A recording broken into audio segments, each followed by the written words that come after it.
Hello friends, welcome to the series of lectures of immunology. This is the 19th lecture and it will going to deal with the immunity against viruses. Virus is a particle on all types of organisms. They are living or non-living organisms. Outside the living cells, viruses remain inactive. They infect animal, plants, bacteria, algae, insects, etc. Unique group of infectious agents they are as known as.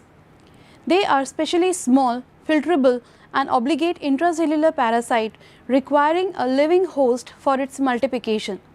Viruses occur on a wide variety of hosts such as plants like angiosperm, fern, algae, fungi, as well as animals like fish, bird, mammal, reptiles, etc.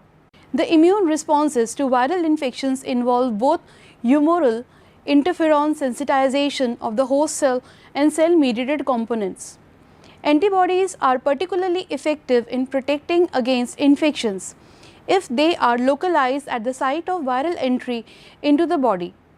Antibodies enhances phagocytosis and destruction of viruses in much the same way as for bacteria. Most viruses express surface receptor molecules that enable them to initiate infection by binding to specific host cell membrane molecules. For example, influenza virus binds to the sialic acid residues in the cell membrane, glycoproteins and glycolipids. Rhinovirus binds to the intercellular adhesion molecule ICAM, and Epstein-Barr virus binds to the type 2 complement receptor on B cells. Now let's talk about the role of antibodies in providing immunity against virus. Antibody to viral receptor can block viral infection of host cell. Antibodies can neutralize virus by combining with them and interfering with their adsorption and entrance into cells. However, a number of viruses including influenza are able to mutate their receptor molecules and thus evade the humoral antibody response. Since viruses require attachment to host cells before they can replicate and cause infection, antibodies to the virus that prevent attachment represent an important mechanism that protects against viral infection. These protective antibodies may be IgG or IgA, as in the case of polio prevention. Once a viral infection has been established, cell-mediated immunity appears to be the more important than humoral. There is also a role of interferons in providing immunity against virus. Natural immunity to viral infection is associated, especially interferon alpha and interferon beta, so called because of their interference with the viral replication.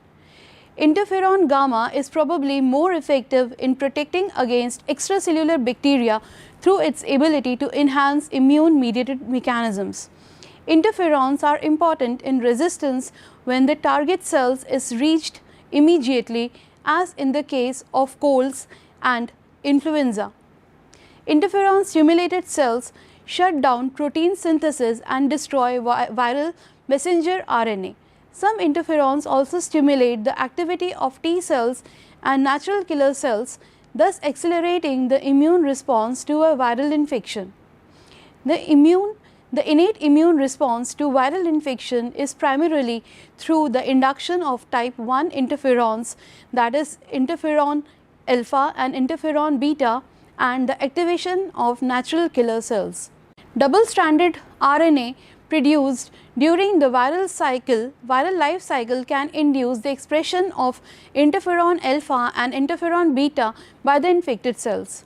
Macrophages, monocytes and fibroblasts also are capable of synthesizing these cytokines, but the mechanism that induce the production of type 1 interferon in these cells are not completely understood. Interferon alpha and interferon beta can induce an antiviral response or resistance to viral replication by binding to the interferon alpha or beta receptor. The virally infected cells are killed by antibody-dependent cell-mediated cytotoxicity, which is also known as ADCC. ADCC is a form of lymphocyte-mediated cytotoxicity in which an effector cell kills an antibody-coated target cells. The virally infected cells are deposited with the surface antigens of the virus. In response to the virus antigen, the human body produces antibodies.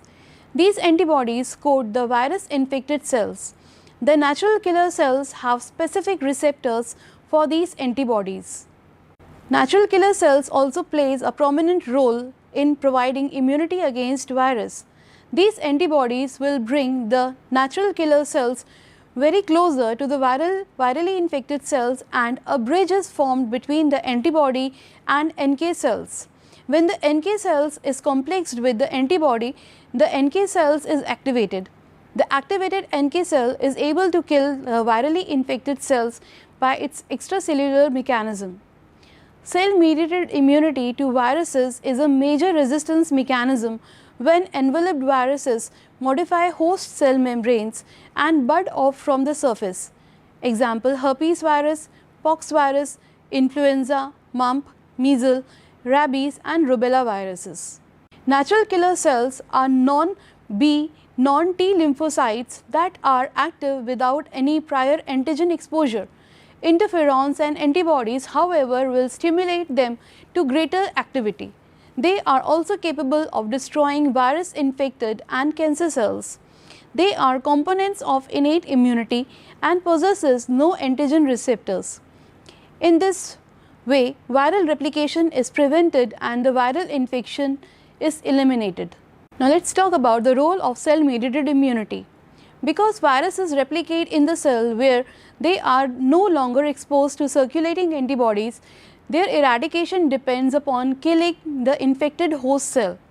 This of course would require the CTL responses. CTL destroys virus infected cells through FASL and the production of granizymes and perforins that forms channels through the plasma membrane of the infected cell, causing apoptosis and cytolysis.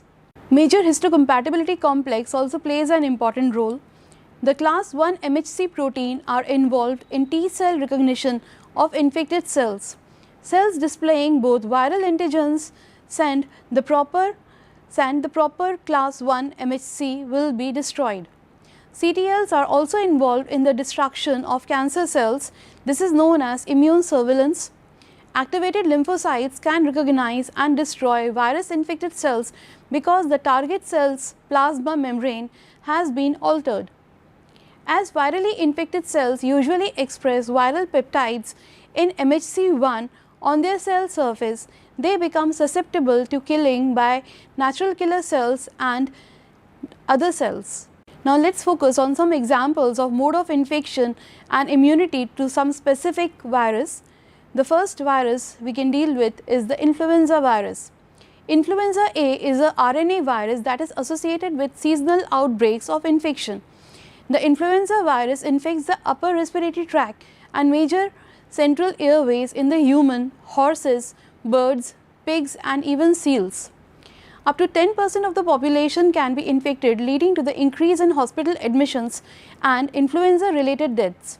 In 1918 and 1919, an influenza pandemic killed more than 20 million people, a toll surpassing the number of casualties in World War I.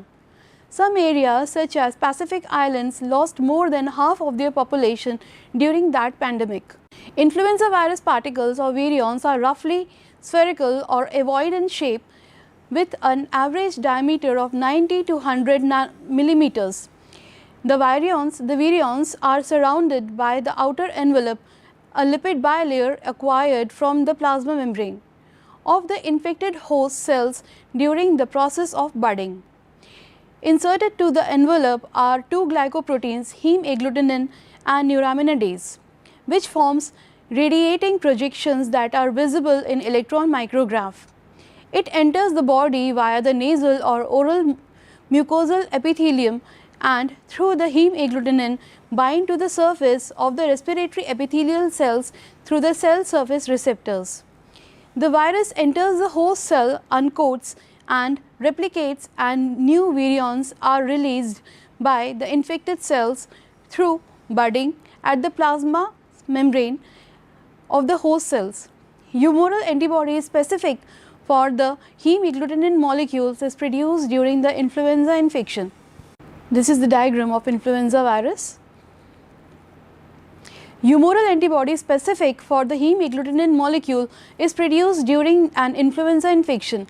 This antibody confers protection against influenza, but its specificity is strain specific and is readily bypassed by antigenic drift. The antigenic drift in the heme agglutinin molecule results in amino acid substitution in several antigenic domains at the molecule distal ends. Two of these domains are on either sides of the conserved salicylic acid binding clefts, which is necessary for binding of virion to the target cell. Serum antibodies specific for these two regions are important in blocking initial viral infectivity. These antibodies titers peaks within a few days of infection and then decreases over the next 6 months. The titers then plateau and remains fairly stable for the next several years. Now let us talk about the human immunodeficiency virus. HIV can enter the body through the sexual organs, the bloodstream and the mouth. Many people experience a flu-like illness a few weeks after being exposed to HIV. The seroconversion illness may be accompanied by rash, ulcer in the mouth, severe headache, diarrhea, fever and pain and swollen glands. The illness is followed by the development of antibodies to HIV, and the immune system brings HIV under control. Not everyone experiences such illness, but within a few months after becoming infected, everyone produces antibodies to HIV. The immune system is gradually disrupted. HIV kills cells in the lymph nodes, cluster of immune cells that trap foreign organism and throw the immune system out of balance. The CD4 lymphocyte gradually decline in number because they are killed by HIV, and the killed rapidiers as HIV levels increases. HIV destroys the immune system memory. Most people infected with HIV will mount an effective immune response to the virus during the first few months of infection. However, over time this response will prove ineffective. The response comes in two forms, cellular and humoral. The cellular response refers to the activity of CD4 and CD8 T cells and the later known as cytotoxin lymphocytes. The humoral responses refers to the antibody production and activity. In the first few weeks after the infection, the number of CD8 T cell increases to up to 20 folds above the normal range, while CD4 T cells number falls sharply.